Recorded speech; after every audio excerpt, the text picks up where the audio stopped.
In this video, we're going to be talking about both versions of Resident Evil 3. So that includes the 1999 original, as well as the 2020 remake.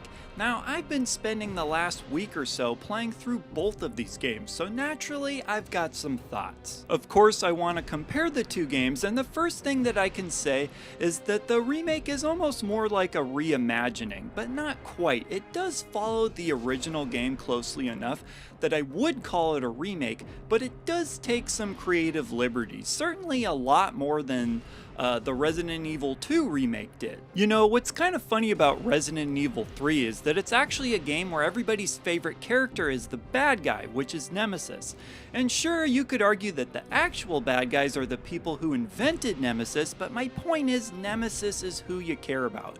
It's what distinguishes the game from other Resident Evil games. It's what you come to this game for. So naturally, he's going to be the main thing you're looking at when you compare these two games.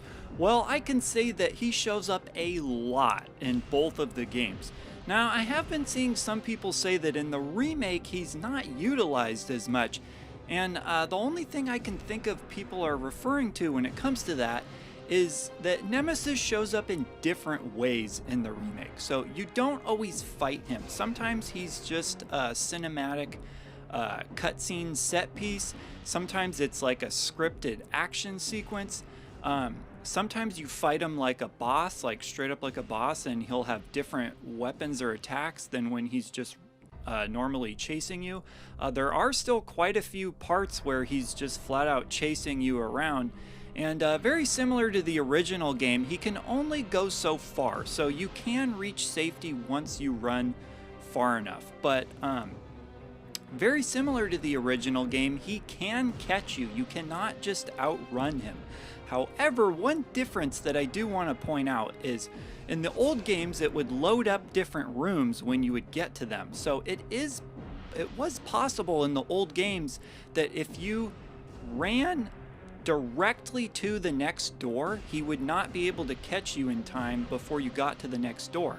And then when you went through that door, it would take a while before he would load up again and then start chasing you. So in a way, in the original, it actually is easier to run from him. One thing I should clarify that in both games, the old game and the new game, it is scripted when he shows up. He's not just roaming around randomly in the game. It's scripted parts of the game where he will show up, and then he can chase you depending, what's happening.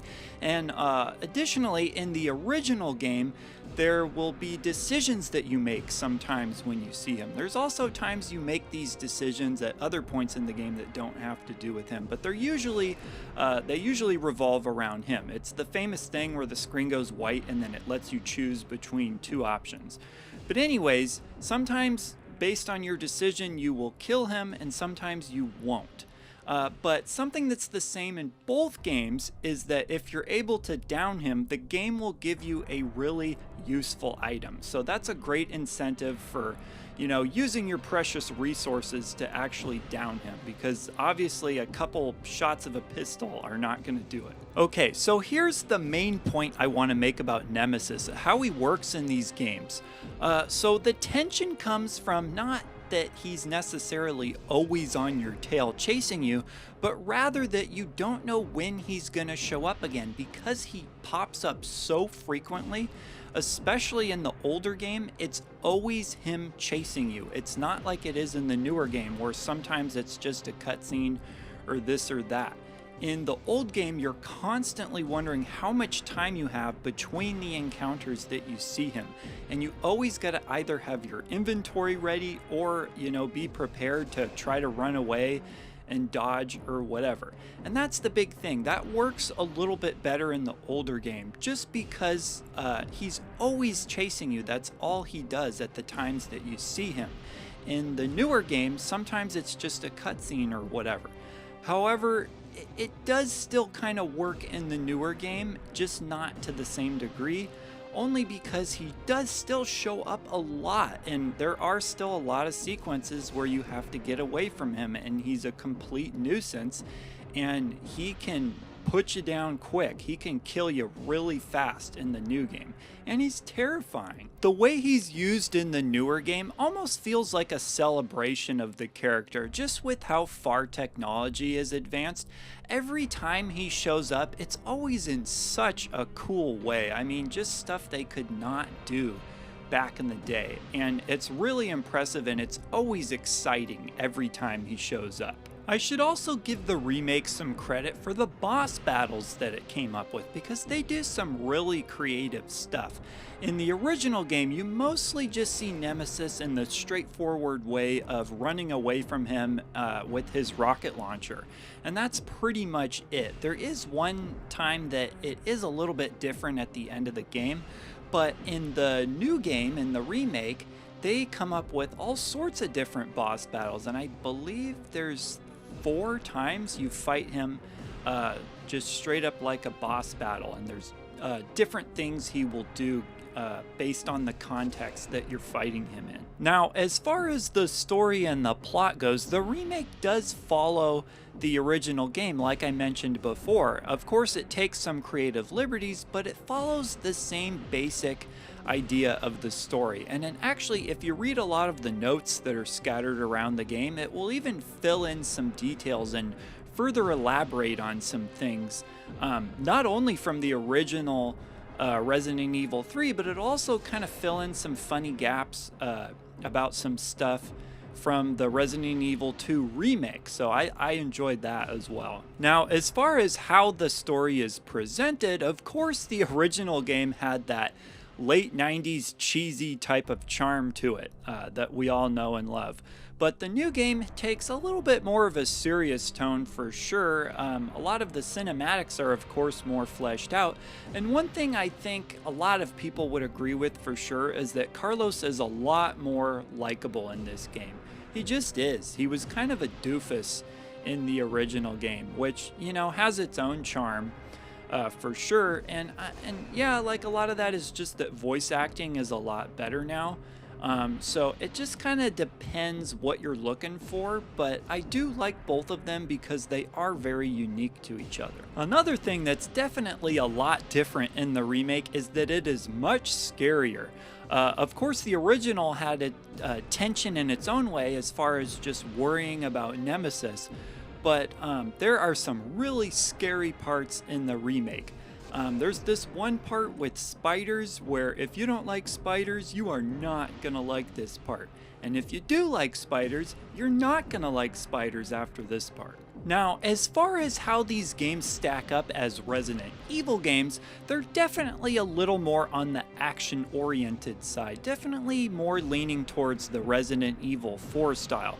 For sure they have those elements of find this item and go back to here and use it there so you can open this and then go there. They have that stuff for sure, and I would say that the original definitely has more of that. A lot more, you could either call it backtracking or exploring depending how you look at it.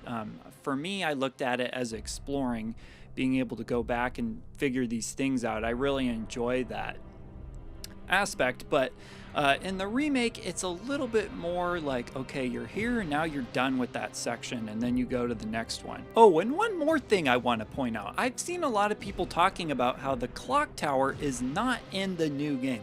Well, it actually is. It's just not an area that you go inside and explore around, so keep that in mind. It is a set piece though, and I think it's pretty cool the way they used it.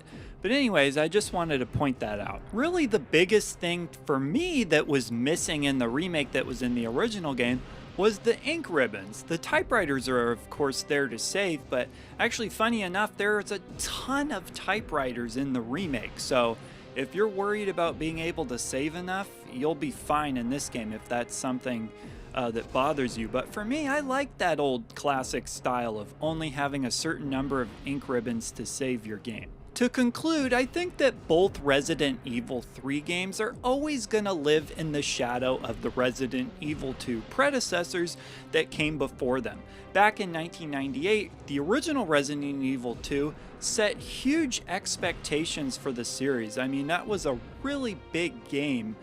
People loved that game, and it's a lot of people's favorite game in the entire franchise.